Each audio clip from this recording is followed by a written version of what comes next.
የጊዜው እንዴት እንደሚጣለውና እንዴት እንደምናጭቀው ቁታይ ነው። አባቴን ገዳይ እስካላገኘው ድረስ ማንንም ሰው አልተውም። በቃይተ ግን ይጸጽታል እንዳትረሳ።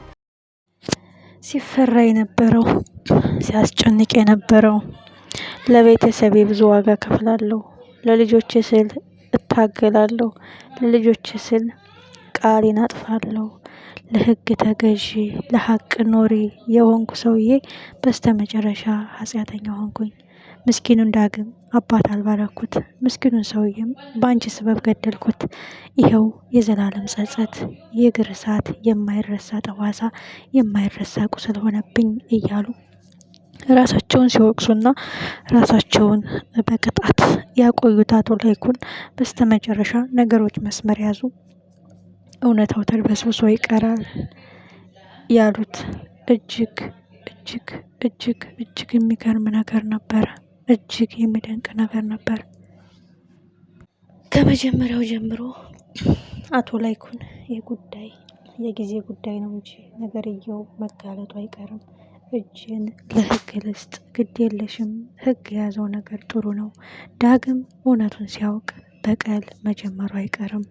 ዳግም አባቱን የሆነ መሞቱን እያወቀ ዝም ብሎ አይቀመጥም። እንደ ልጅ ባቀርበው እንደ አባት በሆነለትም አባቱ ነው። የአባቱ ገዳይ እኔ እንደሆንኩ ካወቀ እኛን ከመጉዳት ወደኋላ አይልም ይላል። አቶ ላይኩን የፈሩት ደረሰ። እጅግ የሚገርም እጅግ የሚያሳዝን። አቶ ላይኩንም ሳይፈልጉት ኃጢአተኛ ወንጀለኛ ሆኑ። በሌላ በኩል እየተጎዳች ያለችው ኤሚ ናት። በዚህ በኩል የአባቷ ክብር የአባቷ የዋህነት ያሳስባታል። በሌላ በኩል የዳግምን አባቷ እንደገደለውና ከእናቷ ጋር ተባብረው እንደቀበሩት ኤሚን ታውቃለች። እጅግ ልቧ ተሰብሯል። እጅግ አዝናለች። ዳግም አባቴ አልሞተም፣ ተስፋ አደርጋለሁ በህይወት እንደማገኘው እያሉ ሲያወራ ልቧ ቅስም ስብር የሚለው ኤሚን አሁን ሁሉንም አውቃለች። እናቷ እኛ ጓሮ ተቀብሮ ቢገኝም እኛ የለንበትም ብትላትም በስተመጨረሻ ግን አቶ ላይኩንና ወይዘሮ ዝናሽ ሲያወሩ ሰምታቸዋለች። እጅግ አዘነች። እጅግ ልቧ ተሰበረ። ዳግም በስተመጨረሻ አባቴን የገደለው ናሆም ነው፣ ከመጀመሪያውም ከዚህ ቤት ይውጣ፣ እዚህ ቤት ምን ይሰራል እያለ ጥላቻ የነበረ አንተ ነህ።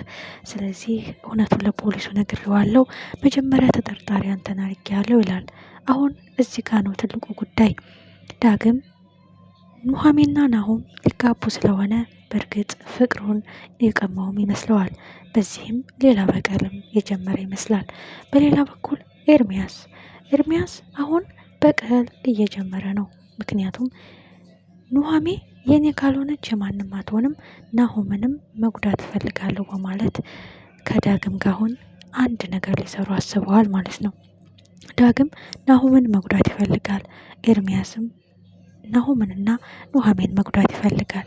ስለዚህ ያለ ምክንያት በሰርጋቸው ዋዜማ በሰርጋቸው ማግስት እንደዚህ ያለ ተንኮል ባላሰበ ኤርሚያስ እስከ ዛሬ ተደብቆ አሁን ሰርጋቸው ሲደርስ ለምን እውነቱን ልንገርህ ተቀጥረህ እንዳትቀር ለምን አለው።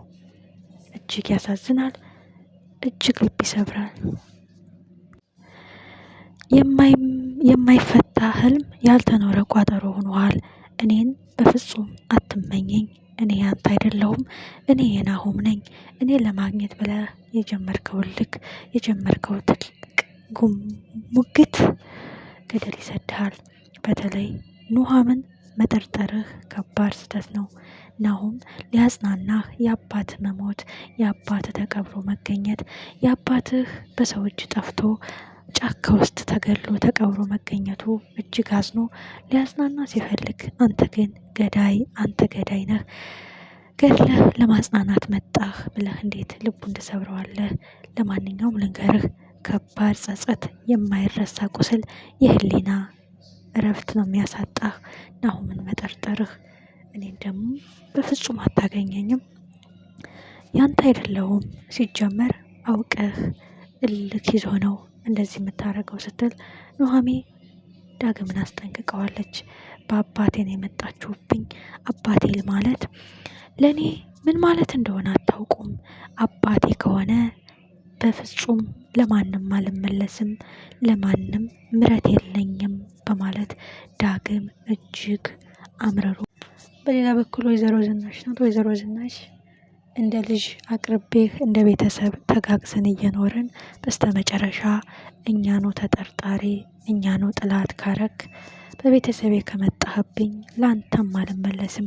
እናት በሆንም አንተን ከማራቅ ወደ ኋላ አልልም። ቆይ ምን አረግንህ? እንደ ቤተሰብ ባቀረብንህ፣ እንደ ልጅ በተቀበለህ፣ እንደ ወንድም በወደደህ ቆይ ምን አረገህ? አውቀህ ሆን ብለህ ሰርጉ ሲደርስ ነው እንዲህ ያለ ተንኮል ያመጣኸው? ቆይ ምን አረገህ? እንዴትስ ቢጨክን ነው አባቴን ይገለዋል ብለህ ያሰብከው? በማለት ወይዘሮ ዝናሽ ዳግምን በጥፊ መታችው። በሌላ በኩል አቶ ላይኩን እጅጉን ተጨንቀዋል። ግድ የለም ህግ ይዳኘኝ፣ ለህግ ልስጥ፣ ሁሉም ነፃ ይወጣል፣ እኔ ቅጣቴን አገኛለሁ እያሉ ነው። ራሳቸው ጋር እየተሟገቱ ነው። ወይዘሮ ዝናሽ እስካሁን በስንት ፈተና አልፈኸው አሁን ጫፍ ላይ ስትደርስ እጅ መስጠት የለም ለሁሉም መፍትሄ አለው ትላለች። ብሎ ብሎ እውነቱ መፈንዳቱ፣ ሀቁ መጋለጡ የማይቀር ነገር ነው። በሌላ በኩል ፖሊሱ ነው።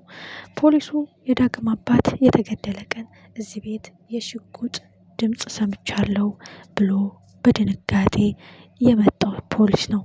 ያ ፖሊስ ነገርየውን ወደኋላ ቆም ብሎ ማሰብ ከጀመረ ነገሩ ወደ እነ ዝናሽና ወደ አቶ ላይኩን ያጠቁማል ማለት ነው።